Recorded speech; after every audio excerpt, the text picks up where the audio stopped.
Little backstory is Texas A&M University. My family has nearly a 90-year history with Texas A&M University.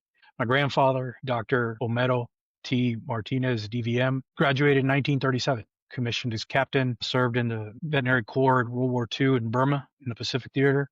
His little brother followed him to Texas A&M. Edmundo Martinez was my grandfather's little brother and my father's namesake, was part of the famed Fight Nagy class of 1945. That class volunteered early in their junior year to go fight in the war. So they deferred their senior year. I don't know if it was the entire class, but a large portion of that 1945 class went overseas. Edmundo was a young lieutenant, infantry lieutenant, and was killed in 1945, March 18th, I believe, in Germany on the Siegfried Line. His name is memorialized at Texas A&M University's Memorial Student Center. And so I always had that heritage of Texas A&M that I never lived up to. My father was class of 1969. His brother was class of 1967. His younger brother was class of 1972.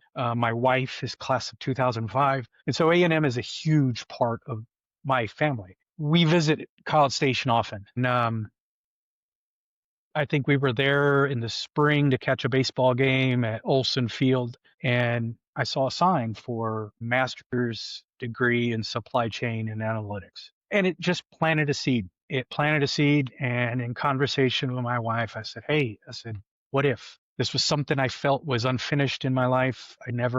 I didn't have that cherished and prized Aggie ring that almost all the men in my family have." And my wife was fully supportive. So a simple email, I reached out, and the master's program there at Mays Business School was incredibly supportive. And I did my entire grad school application in about a week to meet a deadline. And, they forewent my GMAT and, hey, write me a reason why we should let you in. And it has been, as I told my father recently, this has probably been the most impactful thing I've ever done in my life. Outside of combat, outside of going overseas, seeing the world, outside of being a leader in the private sector and operations, this was the hardest thing I've ever done. I had to learn how to learn again.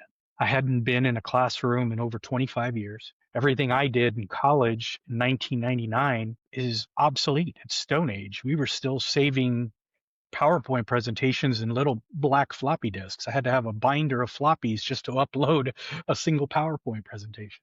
And so I immersed myself with my cohort, and I'm surrounded by kids. I mean, these kids are 22, 23 years old, but I mean, they're absolutely brilliant. I mean, when I was 22, 23, I was a specialist in the Army, drinking beer and being a paratrooper, and then ultimately getting ready to go to war. And these kids that I'm a part of showed me a lot of, hey, what I could do. But I had to learn how to learn.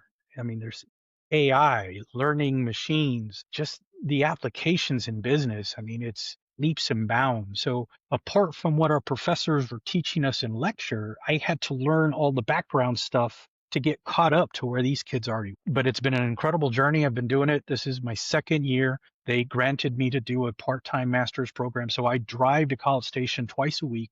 During the day, I'm in lecture classes, and then I come and I work my night shift here at my facility. I run two facilities for Daikin Manufacturing. But absolutely, it's been an incredible experience, and it showed me that I wasn't done. Right? Like many veterans, when they transition out, and speaking for myself, when I got out of the Army, it's all I knew, really. And I really felt my career is over. I was a soldier, I was a leader, I was a paratrooper, I went to war. I'll punch a time clock for the rest of my life and support my family. 2 years ago, that little seed was planted, and going back to school and immersing myself in graduate level work like that, I mean, it showed me that I had more, and I had more to offer, and I could do more. And as I told my dad, this has been probably one of, if not the greatest experiences I've had.